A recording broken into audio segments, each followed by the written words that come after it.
2013년 추수감사절 특별 집회 요한의 보수하는 사역 메시지 4 영광스러운 그리스도에 대한 이상 4주 2일 아침의 누림 계시록 1장 2절 요한은 하나님의 말씀과 예수 그리스도의 증거 곧 자기가 본 모든 것을 증언하였습니다. 계시록 1장 9절 여러분의 형제이며 예수님 안에서 환난과 왕국과 인내에 참여한 사람인 나 요한은 하나님의 말씀과 예수님의 증거 때문에 반모라는 섬에 있었습니다. 요한은 주님의 품에 있었던 제자 중에 한 사람이었다.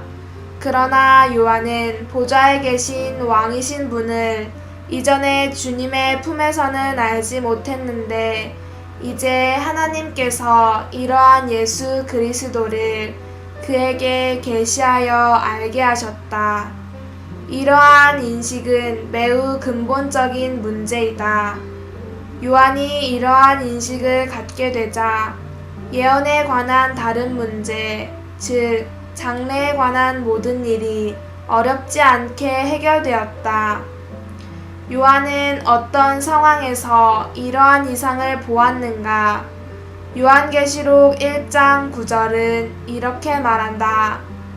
여러분의 형제이며 예수님 안에서 환난과 왕국과 인내에 참여한 사람인 나 요한은 하나님의 말씀과 예수님의 증거 때문에 반모라는 사람에 있었습니다. 요한은 이러한 상황에서 계시를 얻었다. 그는 자기가 선택받은 대사도라고 말하지 않았다. 그는 자신을 높은 부류의 사람으로 보지 않고 성도들의 형제로 보았는데 이것은 얼마나 겸손하고 얼마나 온유한 것인지. 그의 몸은 비록 반모섬에 있었지만 그의 영은 오히려 그의 형제들과 함께 고난받고 함께 인내하며 함께 왕국의 임함을 기다렸다.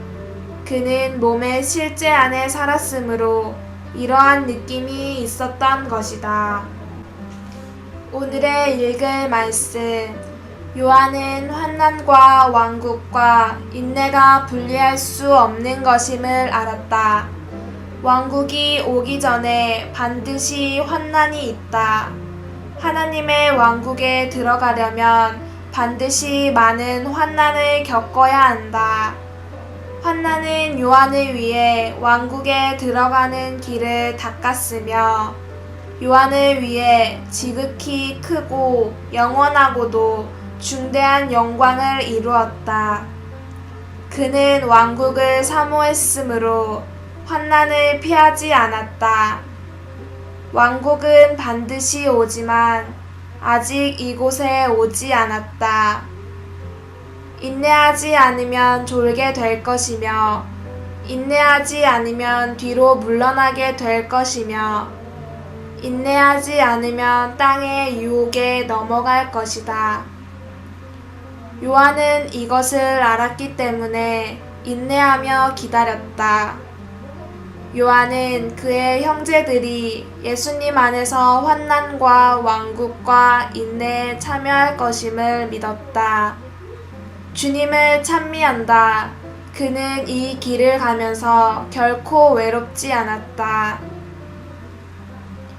여러분은 예수님 안에서 환난과 왕국과 인내에 참여했는가? 여러분은 요한이 느끼고 체험한 길을 가고 있는가? 아니면 넓은 길을 택하여 혼자 그 길을 가고 있는가? 여러분은 왕국이 있음을 믿는다고 해서 왕국에 들어갈 수 있는 것이 아니며 왕국에 관한 지식이 좀 있다고 해서 왕국에 들어가는 것이 아니다. 여러분이 반드시 알아야 할 것은 왕국에 들어가기 위해서는 반드시 요한의 길을 가야 한다는 것이다. 그렇지 않으면 왕국에 들어가는 것은 여러분에게 이론에 불과한 것이다. 요한은 하나님의 말씀에 신실했으며 예수님의 증거를 지켰기 때문에 반모섬에 유배되었다. 이 섬은 망망대해 가운데 있는 매우 거칠고 황량한 섬이다. 요한은 세상과 단절된 그러한 곳에 있었는데 사람의 눈으로 볼 때 그는 너무나 외롭고 처량했다. 그러나 요한은 원망이나 탄식이 없었는데 왜냐하면 그는 누구를 위해 고난을 받는지를 알았기 때문이다. 하나님께 감사와 찬미를 드린다. 왜냐하면 이러한 환경 가운데서 영광스러운 그리스도께서 그에게 나타나 새로운 계시와 위임을 주셨기 때문이다. 요한의 눈앞에 있는 땅은 너무나 협소했으나 하늘이 그를 향해 열렸다.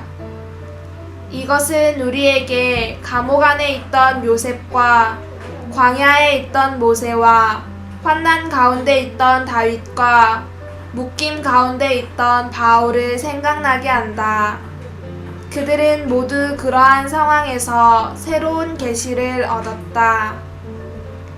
요한은 그들이 간 길을 따라 앞으로 나아갔으며 이전에 보지 못한 이상을 보게 되었고 이전에 알지 못한 보좌에 앉으신 주님을 알게 되었다.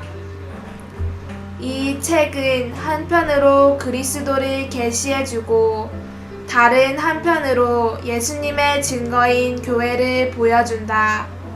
이 책은 계시되신 그리스도와 증언하는 교회를 제시한다. 예수님의 증거는 예언의 영, 즉 예언의 실질과 특성과 특징이다. 추가로 읽을 말씀 워치만니 전집 34권 부록 영광스러운 그리스도의 이상